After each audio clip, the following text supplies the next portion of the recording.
Hello बच्चों, welcome to physics वाला। आज हम लोग इलेक्ट्रोस्टैटिक की डीपीपी नंबर 08 का डिस्कशन करने वाले हैं। स्टार्ट करते हैं अपने पहले सवाल से। हमारा फर्स्ट क्वेश्चन कह रहा है electric potential existing in a space is given by V equals to k x square y plus y square z plus x y z। Find the expression of electric field. किसका expression बताना है? Electric field का। ध्यान से देखना है यहाँ पे बेटा। इलेक्ट्रिक फील्ड का अगर फॉर्मूला लिखूं मैं तो electric field equals to minus आ जाएगा यहाँ पे, और ब्रैकेट में आ जाएगा बेटा आपका del V upon del X plus del V upon del Y plus del V upon del Z. Clear? ये हमारा बेटा एक्सप्रेशन आ जाएगा इसका। अब हमें क्या करना है बेटा? यहाँ पे करना है हमें पार्शियल डिफरेंस। ठीक है, पार्शियल डिफरेंशिएशन में मतलब जो हमारी टर्मिनोलॉजी दी गई है उसी के रिस्पेक्ट में हमें डिफरेंशिएट करना है। मतलब सबसे पहले हम निकालेंगे del V upon del X. तो अब यहाँ पे डेल के साथ पूरी पोटेंशियल की इक्वेशन लिख दो, that is X square Y plus Y square Z plus X Y and Z into K divided by del X. अब इसको x के रिस्पेक्ट में आपको डिफरेंशिएट करना है सिर्फ, और जहां x नहीं होगा वो जीरो हो जाएगा। तो ये क्या आ जाएगा बेटा? यहाँ पे 2xy प्लस यहाँ पे तो x है नहीं तो zero plus Y Z into K. ये किसकी वैल्यू आ गई? Del V upon del X. ऐसे ही सेम हम क्या निकाल सकते हैं? Del V upon del Y. तो अब वाई के रिस्पेक्ट में करेंगे बेटा पूरी इक्वेशन को, तो ये आ जाएगा del upon del Y. Expression लिखो पूरा, तो ये हो जाएगा X square Y plus Y square Z plus X Y Z. Clear है? अब यहाँ पे जब एक्सप्रेशन पे हम बेटा बाहर के लिए वाई के रिस्पेक्ट में करेंगे तो ये हो जाएगा X square plus 2 Y into Z plus यहाँ पे बेटा वाई चला जाएगा तो क्या बचेगा? एक्स और जेड इंटू के। क्लियर है कि नहीं? ऐसे ही हम क्या निकाल लेंगे बेटा? Del V upon del Z का निकाल सकते हैं जेड के रेस्पेक्ट में, तो ये हो जाएगा del upon del Z. Equation पूरी आप लिखोगे तो ये हो जाएगा X square Y Y square Z plus X Y and Z और मल्टीप्लाई बाय के। तो यहाँ पे क्या आ जाएगा बेटा? जेड के रेस्पेक्ट में ये टर्म तो जीरो हो जाएगा। यहाँ क्या बचेगा? वाई स्क्वायर, और यहाँ बचेगा एक्स और इंटू वाई। क्लियर है? और कांस्टेंट की। क्लियर? अब यहाँ पे आप लिख सकते हो electric field E equals to minus times of K, सब में कांस्टेंट है। अब del B upon del X की वैल्यू डालोगे तो ये आ जाएगा 2xy plus Y Z. Clear है? ये किस में आ गया बेटा? आपका आई कैप में। यहाँ वेक्टर लिख लो, आई कैप जे कैप एंड के। क्लियर? ये किस में आ गया? आई कैप। ऐसा ही सेम आप किस पे y का लिखोगे तो ये कितना आ जाएगा? प्लस y कितना दिया गया है? X square plus 2yz plus x into Z. ये किस में आ जाएगा बेटा? ये जे कैप में आ जाएगा। Plus del B upon del Z की वैल्यू कितनी है बेटा? Y square plus X Y. ये किस में आ जाएगा? के कैप में। ये हमारा एक्सप्रेशन आ जाएगा। ऑप्शन से अगर बेटा कंपेयर करेंगे तो कौन सा सही हो जाएगा? Option number B is correct. Clear है बच्चों? चलिए नेक्स्ट क्वेश्चन पे चलते हैं। अगला सवाल हमारा क्या कह रहा है? Electric field E equals to 20 I cap plus 30 J cap exist in the space if the potential at origin is taken to be zero. Initial का potential क्या लेना है? Zero. Find the potential at 3, 2. Potential हमें कहाँ बताना है बच्चों? 3, 2 पे लिखा। क्लियर? ठीक है। बट आपको पता होगा पोटेंशियल का इंटीग्रल ऑफ डी वी यहाँ से किसी ए से बी पॉइंट तक that is equal to minus of integral A to B E dot D R होता है। E vector dot D R vector होता है। क्लियर है? और यहाँ से डी आर वेक्टर को हम क्या लिखते हैं? D R vector equals to D X I cap plus D Y J cap. क्या ये लिखते हैं? अब यहाँ पे बेटा पोटेंशियल को लिखोगे तो ये क्या हो जाएगा, V B minus V A, upper limit minus lower limit, minus integral of A से बी, यहाँ पे क्या आ जाएगा, इलेक्ट्रिक फील्ड की इक्वेशन दी गई है 20 I cap plus 30 J cap, यहाँ पे मल्टीप्लाई क्या आ जाएगा, D X I cap plus D Y J cap. Clear है। अब बेटा इसका आप मल्टीप्लाई करोगे तो क्या आ जाएगा यहाँ पे, that is equal to minus integral A से बी, मल्टीप्लाई करो तो ये हो जाएगा 20 into D X minus integral 30 into D Y. Clear है। अब हम यहाँ पे चाहे तो लिमिट भी पुट कर सकते हैं बेटा, ए से बी ये वाली है। क्लियर है बच्चों इतना। अब हम कहा किस पॉइंट से किस पॉइंट तक गए, ठीक है। पहला तो उसने बोला कि बेटा potential at origin is zero, तो वी को हम क्या मान लेते हैं, जीरो मान लेते हैं ओरिजिन पे, ठीक है। अब बस हमें वैल्यू रखनी है, तो V B equals to minus integral of 20 dot D X, कहां से कहां तक बेटा, 0 से 3, माइनस इंटीग्रल ये कहां से कहां तक, 0 से 2 प्लस 30 डी वाई। क्लियर है। ये किसकी होगी, एक्स की, ये हो गई वाई की हमारी। अब बेटा बस सॉल्व कर दो तो ये हो जाएगा माइनस 20, तो कांस्टेंट है बेटा, वो बाहर आ जाएगा 20, इधर क्या आ जाएगा, एक्स कहां से कहां तक, 0 से 3, माइनस 30 भी बाहर आ जाएगा, अंदर क्या बचेगा, वाई, दैट इज ऑल्सो 0 से 3 तक। क्लियर है। तो ये जाएगा माइनस का 20 into upper limit that is 3, minus 30 into upper limit minus lower limit, तो यहाँ पे भी क्या आ जाएगा, 3 आ जाएगा। क्लियर है कि नहीं। तो यहाँ पे आप देखोगे ये कितना आ जाएगा बेटा अपना, माइनस का 60, और यहाँ पे आ जाएगा माइनस का 90। क्लियर है बच्चों। बेटा यहाँ में लिमिट 2 है, 3 नहीं है, ये 2 आए, क्योंकि इसकी लिमिट 0 से 2 है ना, तो यहाँ पे भी 2 आ जाएगा, यहाँ पे 2 आ जाएगा, तो ये भी कितना हो जाएगा, 90 नहीं होगा, ये होगा हमारा 60। क्लियर है। तो -60 दैट मीन्स 120 वोल्ट। क्लियर है। कौन सा ऑप्शन करेक्ट हो जाएगा हमारा, ऑप्शन नंबर 20।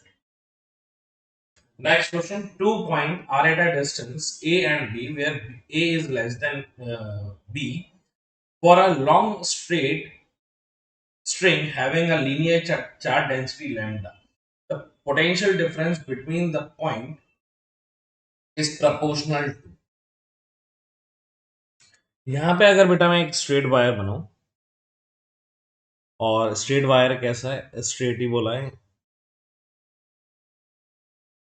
बस उसकी चार्ज डेंसिटी बोल दी लैम्डा, मान लीजिए स्ट्रेट वायर। अब इसकी बेटा चार्ज डेंसिटी कितनी दी गई है, लैम्डा।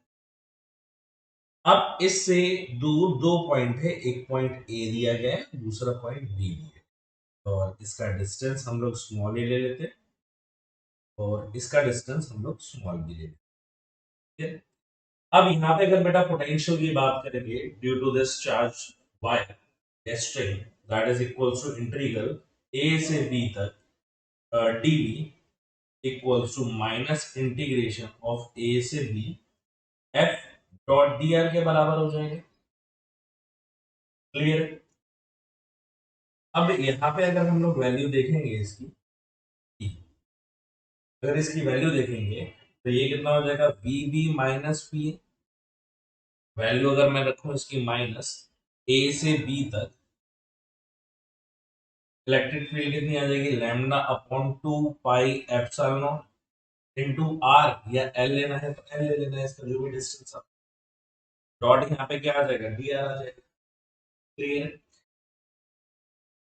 अब हमारा बेटा lambda upon 2 pi epsilon naught तो कांस्टेंट है, तो ये वाली चीज कहाँ पे आ जाएगी, हमारी बाहर आ जाएगी। क्लियर है। तो इसको अगर मैं कांस्टेंट को बाहर ले लूं, lambda upon 2 pi epsilon naught R, 2 pi epsilon naught, तो ब्रैकेट के अंदर क्या बचेगा बेटा, यहाँ पे 1 by R dot D R का इंटीग्रेशन और कहां से कहां तक, ए से बी तक। तो इसका कितना होता है, lambda upon 2 pi epsilon not, negative चला रहा है।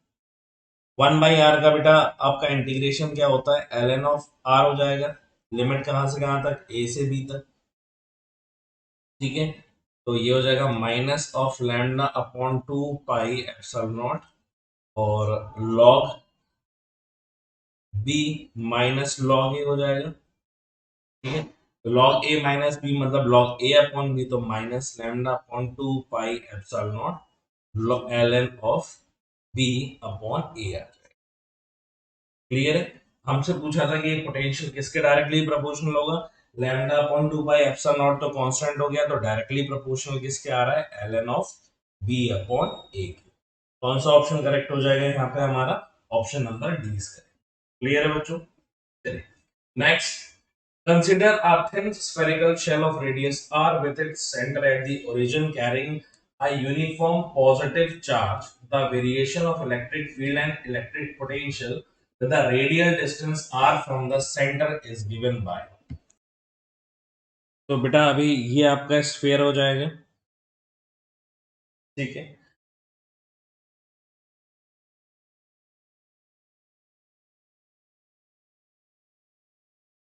चार्ज कहाँ पे बेटा, सरफेस पे। ठीक है, और ये वाली जो डिस्टेंस है दैट इज स्मॉलर। अब आप कंडीशन चेक करोगे, ठीक है, ये है कैसा, हॉलो है। ठीक है, अब आप कंडीशन चेक करोगे दोनों चीजों के लिए। ठीक है, R is less than R और R is greater than R, ये स्मॉल आर ले रहे हैं। क्लियर। तो अगर पोटेंशियल की बात करूं, V that is equals to K Q upon R होता है for R is greater than capital R, और V equals to K Q upon capital R होता है for R is less than equals to capital. Clear है। मतलब potential बेटा आपका inside क्या रहता है, और आर से कम, और सरफेस तक जाते जाते पोटेंशियल आपका कांस्टेंट है। ठीक है, अब यहाँ पे बेटा ये जो डॉटेड लाइन बन रही है वो पोटेंशियल ग्राफ है, और ये जो स्ट्रेट लाइन से जो ग्राफ बना हुआ है वो इलेक्ट्रिक फील्ड का ग्राफ है। क्लियर है कि नहीं। तो ये हमने पहले पोटेंशियल की वैल्यू लिखी। अब हम डिस्कशन करते हैं किसके ऊपर बेटा, इलेक्ट्रिक फील्ड के ऊपर। तो इलेक्ट्रिक फील्ड का जो फॉर्मूला होता है that is equals to K Q upon small R square. कब, for R is greater than capital R. ठीक है, और K Q upon R for R equals to R के बराबर होता है। क्लियर है कि नहीं। और E equals to 0 when for R is less than equals to R. ठीक है, क्योंकि अंदर हमारा चार्ज है नहीं बेटा, फॉलोस्फीयर। तो अगर मैं ये देखूं, मतलब हमारा बेटा इनसाइड जो इलेक्ट्रिक फील्ड रहेगी वो 0 रहेगी। तो यहाँ पे देखो इनसाइड इलेक्ट्रिक फील्ड यहाँ पे भी है, तो ये दोनों ऑप्शन तो एलिमिनेट हो जाए। ये दोनों ऑप्शन बचते हैं जिसमें अंदर कोई भी इलेक्ट्रिक फील्ड नहीं है। क्लियर है कि नहीं, ठीक है। पर यहाँ पे देखो तो बेटा यहाँ पे पोटेंशियल का आर के साथ एक डायरेक्टली प्रोपोर्शनल का रिलेशनशिप है। बल्कि हमने अभी देखा है कि आर हमारा क्या रहेगा, कांस्टेंट रहेगा। तो कौन सा ऑप्शन करेक्ट हो जाएगा, ऑप्शन नंबर सी करेक्ट हो जाएगा। Clear. Next question, two metal sphere are very far apart but are connected by a thin wire as shown in figure. If the combined charge of both the sphere is q, then the common potential will be। तो यहाँ पे बेटा diagram में से एक बार diagram देख लेना। Diagram कुछ ऐसा होगा कि ये हमारा एक मेटल का स्फीयर है, ये हमारा दूसरा मेटल है। ठीक है, और इसका रेडियस जो दिया गया है that is given as r1, और इसका जो रेडियस है दैट इज गिवन एज। ठीक है, टोटल चार्ज क्योंकि बेटा इनमें बोला गया है टोटल चार्ज क्यों है, सम इनका। तो एक काम करता हूँ, इसका चार्ज मैं क्यू ले लेता हूँ और इसका मैं कैपिटल क्यू माइनस क्यू ले लेता हूँ। सम करोगे तो वैसे ही कैपिटल क्यू के बराबर होगा। पोटेंशियल लिखूंगा, पोटेंशियल कितना आ जाएगा, V equals to K Q upon radius कितना है r1, और इसका potential V equals to K Q minus Q upon दिया जाएगा। फिर आपने बोला पोटेंशियल क्या है इन दोनों के, सेम है, तो पोटेंशियल कैसे लिख सकता हूँ बेटा, K Q upon R one is equals to K Q minus Q upon R two. ये आ जाएगा क्या, यहाँ से बेटा के से के कैंसिल आउट हो जाएगा, तो ये कितना आ जाएगा हमारा, क्यू अपॉन आर प्लस, यहाँ से बेटा मैं लेकर के आ सकता हूँ अपन Q upon R two equals to capital Q upon R two हो जाएगा। ठीक? अब यहाँ पे क्यू के टर्म्स में लिखोगे तो क्यू इक्वल्स टू क्या हो जाएगा, क्यू में मल्टीप्लाई हो जाएगा R one into R two upon नीचे कितना आ जाएगा, स्मॉल आर है। ठीक है, तो नीचे कितना आ जाएगा हमारा, स्मॉल आर टू, ब्रैकेट में यहाँ पे आ जाएगा R one plus R two. ठीक है, आर टू से ये आर टू कैंसिल आउट हो जाएंगे, तो क्यू की वैल्यू कितनी आ जाएगी, Q R one upon bracket में आ जाएगा बेटा आर वन प्लस आर। ये किसकी वैल्यू आ गई, ये क्यू चार्ज की। और इसका पोटेंशियल बताना है तो v इक्वल्स टू क्या आ जाएगा, के क्यूब अपॉन आर वन आ जाएगा, तो वैल्यू पुट कर दो तो ये हो जाएगा K capital Q into R one upon R one plus R two, और यहाँ पे इंटू आर, इससे ये कैंसिल आउट हो गया, तो v की वैल्यू जो आएगी that is equals to K Q upon R one plus. कौन सा ऑप्शन करेक्ट हो जाएगा हमारा, ऑप्शन नंबर सी जो है वो हमारा क्लियर है। Next question. A solid sphere of radius r is charged uniformly. At what distance from its surface is the electrostatic potential become half of the potential at the center? अब यहाँ पे बेटा अगर मैं एक सॉलिड स्फीयर बनाऊं,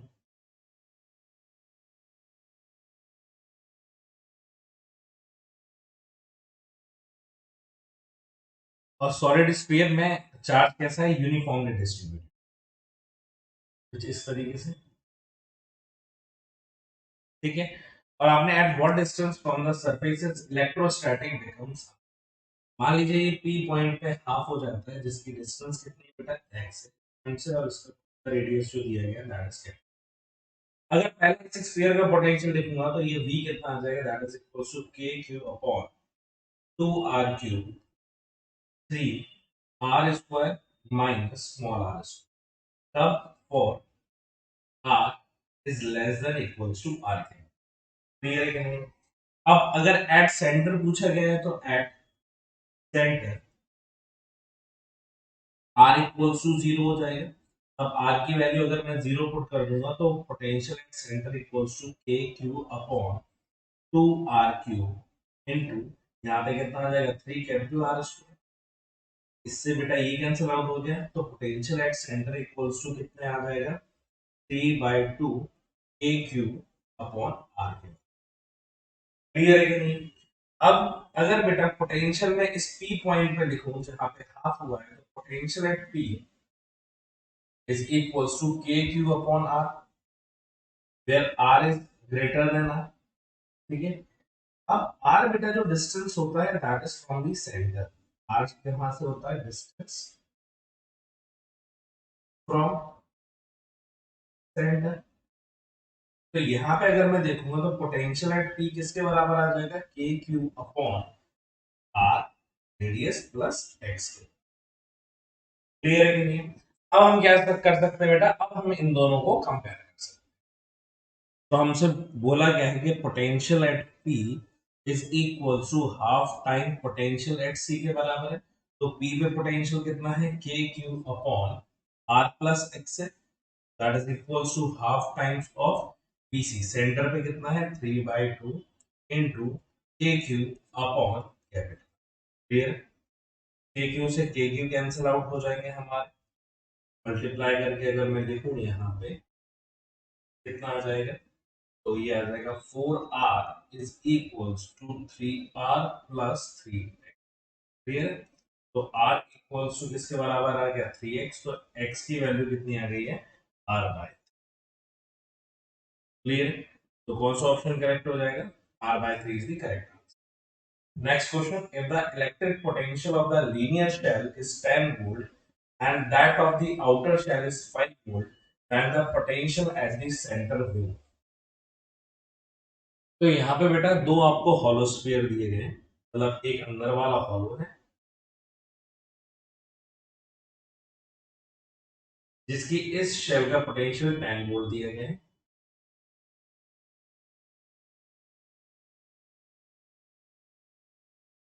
और इसके ऊपर एक और शेल है जिसका पोटेंशियल। अब ध्यान से देखना, ये कैसा है, हॉलो है, ठीक है।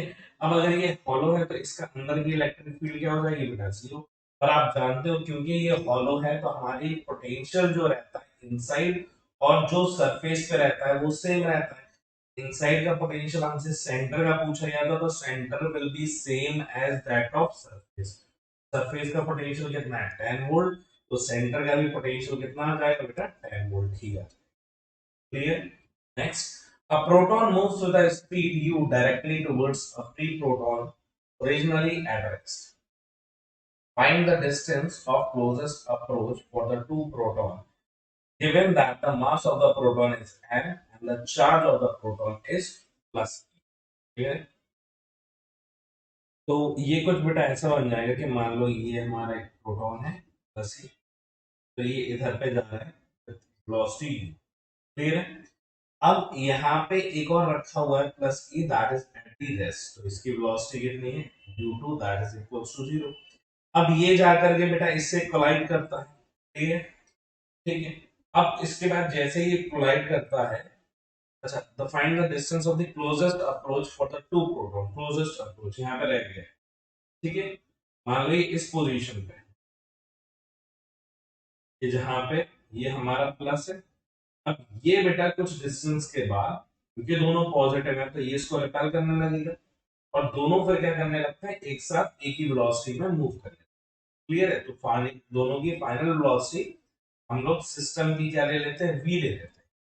तो सबसे पहले हम क्या लगा देते हैं बेटा, कोई एक्सटर्नल फोर्स तो यहाँ पे है नहीं जो मूव करा रही है, नो एक्सटर्नल फोर्स। तो हम क्या लगा सकते हैं बेटा, कंजर्वेशन ऑफ मोमेंटम लगा सकते हैं। तो initial momentum that is mu equals to m plus m into v के बराबर है। क्लियर? तो यहाँ से v की वैल्यू कितनी आ जाएगी, u बाय 2 आ जाएगी। मतलब फाइनल जो वेलोसिटी होगी वो इनिशियल की हाफ होकर के एक साथ ये लोग दोनों चल रहे हैं। क्लियर है इतनी बात? तो अगर बेटा आप इसके ऊपर मैं एनर्जी कंजर्वेशन लिखूं तो इनिशियल क्या हो जाएगा, half m u square that is equals to final क्या आ जाएगा, हाफ m पहले वाले के पास u बाय 2 का होल स्क्वायर प्लस सेकेंड वाले के पास हाफ m u बाय 2 का होल स्क्वायर। और क्योंकि बेटा इन दोनों के बीच में कुछ r डिस्टेंस का गैप रहेगा तो उसकी वजह से एक पोटेंशियल एनर्जी रहेगी, तो that is equal to 1 upon 4 pi epsilon naught into charge का square q square that means e square upon. Clear? अब इन दोनों को जब लिखेंगे तो ये कितना हो जाएगा बेटा, half m u square equals to 2 into half into m into u square by 2 हो जाएगा, u square by 4। Clear? Plus 1 upon 4 pi epsilon naught into E square upon R, यही आ जाएगा। तो यहां से बेटा हमारा ये वाला हाफ और ये वाला हाफ कैंसिल आउट हो जाएगा। क्लियर है? अब 2 का मल्टीप्लाई और डिवाइड कर दें तो ये हो जाएगा एम यू स्क्वायर अपॉन 4, क्योंकि आप इसको यहां लेकर के आगे तो नेगेटिव हो जाएगा, that is equals to 1 upon 4 pi epsilon naught into E square by R. Clear है? तो यहाँ से बेटा 4 से 4 कैंसिल आउट हो जाएगा। आर के टर्म्स में आपको आर डिस्टेंस फाइंड आउट करना था, तो आर की वैल्यू क्या आ जाएगी, R equals to E square, charge हो गया। क्लियर? और नीचे आ जाएगा एम यू स्क्वायर, तो pi into epsilon naught into M U square. This is your correct answer. Option से अगर आप कंपेयर करोगे आर के टर्म्स में तो यहाँ पे वैल्यू कितनी आ जाएगी, E square pi epsilon naught M U square. कौन सा ऑप्शन करेक्ट हो जाएगा, option number A is correct. Clear है बच्चों? चलिए नेक्स्ट क्वेश्चन पे, some equipotential surface are shown in the figure, what can you say about the magnitude and the direction of electric field, magnitude और direction के बारे में comment करें। अब यहाँ पे बेटा अगर मैं ये वाली जो लाइन है इसको थोड़ा सा समझने के लिए अगर मैं एक्सटेंड कर दूं, मान लीजिए ये वाली लाइन होगी, ये वाली लाइन होगी, ये इस तरीके से रहेंगे, ठीक है।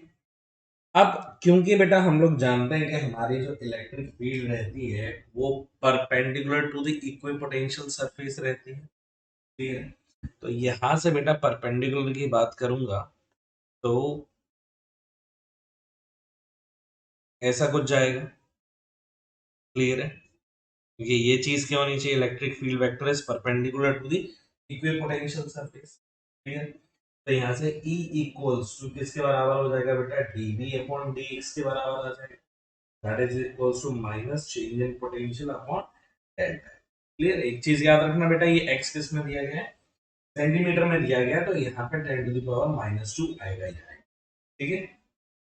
अब अगर किसी भी एक पार्ट को अगर हम ले लें बेटा, यहाँ से एक परपेंडिकुलर अगर अपन ड्रॉ करें यहाँ से, तो ये वाली लेंथ अगर आप ध्यान से देखो, ये कितना है 20 है, ये कितना है 10 है, तो ये कितना हो जाएगा 10 हो जाएगा ये वाला। और इसके बीच में अगर हम लोग गैप देखेंगे तो इसको क्या मैं डेल्टा एक्स बोल सकता हूँ, क्लियर है कि नहीं।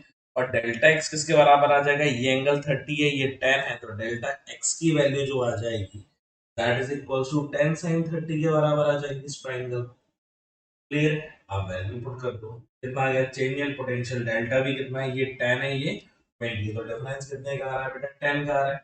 तो E के मैग्नीट्यूड की बात कर रहे हैं, that is equals to 10 upon delta X की value 10 sin 30 into 10 to the power minus, ये 10 से ये कैंसिल आउट हो गया, 100 ऊपर चला गया, sin 30 की वैल्यू कितनी होती है 1/2, तो 2 भी ऊपर चला जाएगा, तो आपका आंसर कितना आ जाएगा 200 वोल्ट पर मीटर, क्लियर। ये तो क्या आ गया बेटा मैग्नीट्यूड। अब अगर डायरेक्शन की बात की जाए, किसी एक को उठा लो, फॉर एग्जांपल हम इसको उठा लेते हैं कि एक्स एक्सिस से इसका कितना डायरेक्शन, तो ये देखो ये 30 है, ये परपेंडिकुलर हुआ तो 90 हो गया, तो ये कितना हो जाएगा 60, टोटल होता है 180, तो ये कितना हो जाएगा दैट इज इक्वल टू 120, तो क्या आंसर आ जाएगा that is 200 volt, option number C. Next question क्या है हमारा, two circular loop of radii 0.05 and 0.09 meter respectively are put such that they axis coincide with the center of 0.12 apart. A charge power -6 coulomb is spread uniformly on each loop. Find the potential difference between the center and the loop. अगर बेटा इसका diagram देखें तो कुछ इस तरीके का बनेगा, ये एक स्मॉल रिंग है, ठीक है। अब इससे कुछ डिस्टेंस पे एक दूसरी रिंग है जो कि इससे बड़ी है, क्लियर।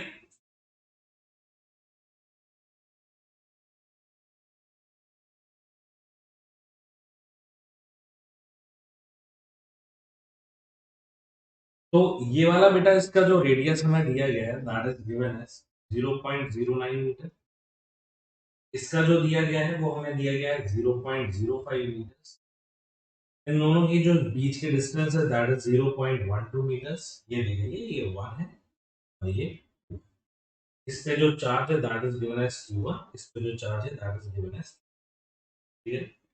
तो इसको क्या लिख सकते हो v1 equals to 1 upon 4 pi epsilon naught, bracket के अंदर इसका फॉर्मूला बेटा आपको पता होगा Q1 upon R1 plus Q2 upon under root of R1 square R2 square plus X2, फिर डिस्टेंस बिटवीन दीस टू। तो V1 इक्वल्स टू क्या आ जाएगा हमारा 1 upon 4 pi epsilon naught, bracket के अंदर 10 to the power -6 divided by 0.05 plus Q2 की value कितनी है 10 to the power -6 divided by root times of 0.09 का स्क्वायर प्लस 0.12 का होल स्क्वायर, क्लियर, ये आ जाएगा। अब इसको बेटा हम लोग फर्दर सॉल्व कर सकते हैं। अब यहां से बेटा जब हम इसको कैलकुलेट करेंगे तो इसको आप कैलकुलेट कर सकते हो तो यहाँ से V1 की जो वैल्यू आ जाएगी दैट इज 2.40 इंटू 10⁵ ठीक है। अब सेम जैसा V1 के लिए निकाला वैसे V2 के लिए निकालोगे। V2 को लिए कैसे निकालोगे बेटा, यही सेम एक्सप्रेशन लगाओगे। अब पोटेंशियल एक तो बेटा इसके ऊपर इसकी वजह से आएगा और दूसरा इसके खुद के चार्ज के वजह से आएगा। तो V2 की जब वैल्यू लिखोगे that is equals to 1.69 into 10⁵ volt. Clear. जब माइनस करोगे V1 माइनस V2 को तो that is equals to 2.40 minus 1.69 into 10⁵, तो वैल्यू जो आएगी that is 71 kilo volt. Kilo volt ये आ जाए। क्लियर है। तो कौन सा ऑप्शन आपका करेक्ट हो जाएगा, option number A. Next question, three charges capital Q plus Q and plus Q are placed at the vertices of a right angle triangle isosceles triangle as shown in the net electrostatic energy of the configuration is zero if Q की value बता रही है जिससे net electrostatic energy क्या हो जाए बेटा, zero. तो यहाँ पे बेटा ये वाली जो डिस्टेंस है आइसोस्केल बोला है तो ये ए है, तो ये वाला भी डिस्टेंस कितना हो जाएगा ए, और ये वाला डिस्टेंस कितना आ जाएगा √2 ऑफ ए। क्लियर है। अब कुछ मत करो, आप सिर्फ क्यू पॉइंट पे क्या निकाल लो बेटा, नेट पोटेंशियल निकाल लो। ठीक है। तो ये कितना आ जाएगा K Q upon A plus Q into Q upon इसकी वजह से इसके ऊपर कितना आ जाएगा डिस्टेंस कितना A√2 plus Q into Q upon A. Clear. और ये सब किसके बराबर है बेटा, जीरो के बराबर है। तो यहां से अगर मैं कॉमन ले लूं क्यू क्यू अपॉन ए, इन दोनों टर्म में क्या बचेगा, 1 प्लस 1/√2, और इसको मैं यहाँ पे भेज देता हूँ that is equals to Q square upon A के बराबर आ जाएगा। क्लियर। एक क्यू से एक ये स्क्वायर कैंसिल आउट हो गया और ए से ए कैंसिल आउट हो जाएगा। तो क्यू की जो वैल्यू आ जाएगी that is minus of Q √2 upon √2 plus 1 के बराबर आ जाएगा। क्लियर है। ऊपर भी √2 से मल्टीप्लाई कर दूं और नीचे क्या कर दूं बेटा, डिवाइड कर दूं, बात बराबर है। That is equals to minus of 2Q अपॉन नीचे कितना आ जाएगा बेटा, 2 प्लस √2 आ जाएगा। क्लियर। और ये हमारी Q की वैल्यू आ जाएगी। ऑप्शन से कंपेयर करोगे तो option number B is correct. Clear. Next question, an alpha particle with kinetic energy 10 megavolt is heading towards a stationary 10 nucleus of atomic number 50. Calculate the distance of the closest approach in the figure. तो यहाँ से बेटा हमारा alpha particle जा रहा है। Alpha particle को क्या लिख सकते हैं बेटा, He4+ लिख सकते हैं। ठीक है, ये इधर पे जा रहा होगा और जैसे ही जा रहा है क्योंकि ये भी पॉजिटिव हो गया तो इधर से रिपल्शन हो गया, तो ये अपने ट्रेस में वापस जाने लगा। और ये डिस्टेंस कितनी दी गई, r। और हमने पूछा कि इसके नियरेस्ट कितना गया है, ये हमें बताना है। क्लियर है कि नहीं। तो चलिए सॉल्व करते हैं बेटा इसको। तो यहाँ पे लिख सकता हूँ बेटा, यहाँ पे एनर्जी कंजर्वेशन, क्योंकि स्टार्टिंग में इसके पास थी क्या थी, काइनेटिक एनर्जी, जो इधर पे जाकर ये किसमें बदल रही है बेटा, पोटेंशियल एनर्जी। क्लियर है। तो लिख सकता हूँ कि kinetic energy, law of energy conservation में kinetic energy that is 10 into 10⁶, क्योंकि 10 मेगा वोल्ट है, equals to potential energy 1/4 pi epsilon naught into Q1 Q2। तो Q1 की वैल्यू कितनी दी गई है, that is 50 of E into Q2। तो यहाँ पे क्या आ जाएगा बेटा, चार्ज कितना होता है अल्फा में, दैट इज 2 अपॉन क्या आ जाएगा बेटा, यहाँ पे R आ जाएगा। तो R के टर्म्स में लिख लो, तो R इक्वल्स टू क्या आ जाएगा, 1/4 पाई एप्सिलॉन नॉट की वैल्यू 9 into 10⁹ आ जाएगी। ठीक है, इनटू 50 ऑफ E आ जाएगी, charge on 1 electron that is 1.6 into 10⁻⁻19 आ गया, इनटू 2, उसमें भी E है तो 1.6 into 10⁻⁻, और इस कंप्लीटली डिवाइड करो जिससे 10 into 10⁻⁶। तो बेटा सॉल्व करोगे तो R की जो वैल्यू आ जाएगी that is equals to 14.4 into 10⁻⁻15, ये वैल्यू आ जाएगी क्लोजेस्ट अप्रोच की। कौन सा ऑप्शन करेक्ट हो जाएगा बेटा आपका यहाँ पे, that is option number 14.4। Option number ए जो होगा वो आपका करेक्ट हो जाएगा। क्लियर है बच्चों। चलिए नेक्स्ट क्वेश्चन की तरफ चलते हैं। अगला सवाल कह रहा है 50 joule of work must be done to slowly move an electric charge of 2 coulomb from point where potential is minus 10 volt to another point where potential is V. The value of V is V की value बतानी है क्या क्या हो। तो यहाँ पे बेटा अगर हम लोग देखें तो हम लोग लिख सकते हैं क्या डायरेक्टली कि work done by external force is equals to change in potential energy. ठीक है, तो वर्क डन कितना है बेटा हमारा 50 जूल का है, that is equals to change in potential energy. तो U final minus U initial कर सकते हो।